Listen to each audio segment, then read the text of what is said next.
இன்றைக்கி நம்ம cup cake எப்படி செய்கிறதுன்னு பார்க்கலாம் வாங்க. ஒரு எக்கு போட்டுட்டு அதில் சும்மா ஒரு பிஞ்ச் அளவுக்கு கேக் ஜெல் போட்டிருக்கேன். நீங்கள் 2 எக்கு வேணாலும் போட்டுக்கலாம். பாருங்கள், நல்லா பிளெண்ட் பண்ணி விட்டுட்டு அதில் பொடிச்ச சுகர், மிக்சியில் சுகர் வந்து பொடி பண்ணி வச்சுட்டு அதை கொஞ்சம் கொஞ்சமாக போட்டு பீட் பண்ணியிருக்கேன்.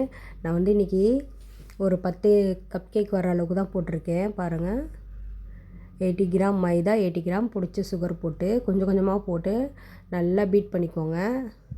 மைதாவும் அதே அளவுக்கு எடுத்துகிட்டு நல்லா பீட் பண்ணிக்கோங்க.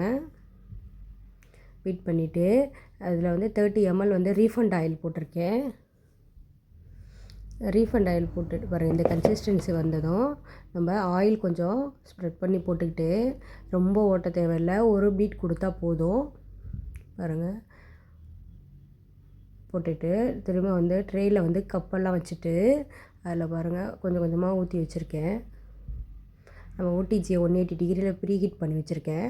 பண்ணிவிட்டு இந்த கப்பெல்லாம் போட்டுட்டு திரும்ப அதே 180 டிகிரியில் 10 மினிட்ஸ் வச்சா போதும். ஏன்னா நம்ம மாவு கம்மியாக தான் ஊற்றிருக்கோம். அது உள்ளுக்கு மேலே வந்து சாப் பண்ணி வச்சா பாதாம், பிஸ்தா இந்த மாதிரி நட்ஸ் எல்லாம் ஸ்ப்ரெட் பண்ணி விட்டுருக்கேன். நீங்கள் உங்களுக்கு என்ன வேணாலும் போட்டுக்கலாம். டூட்டி ஃப்ரூட்ஸு, அப்புறம் வேறு எது வேணாலும் நட்ஸு, வேறு ஏதாவது ஃப்ரூட்ஸ், இந்த மாதிரி எது வேணாலும் சாக்லேட்டு, இந்த மாதிரி எது வேணாலும் போட்டுக்கலாம் மேலே ஃபில்லிங்ஸுக்கு. பார்த்திங்கன்னா பாதாம், பிஸ்தா, முந்திரி 3ஐயும் பொடி பண்ணி கொஞ்சம் கொஞ்சமாக ஸ்ப்ரெட் பண்ணி விட்டுட்டு திரும்பி அவனில் வச்சுட்டு ஒரு 10 மினிட்ஸ் கழிச்சு எடுத்து பார்க்கலாம் எப்படி இருக்குன்ட்டு.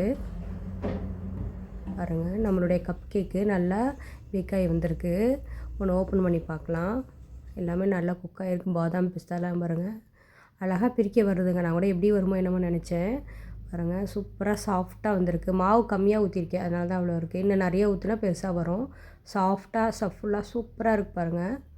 பாதாம், பிஸ்தா இதெல்லாம் நல்லா டேஸ்ட்டாக குக்காகி வந்திருக்கு. நீங்களும் செஞ்சு பாருங்கள்.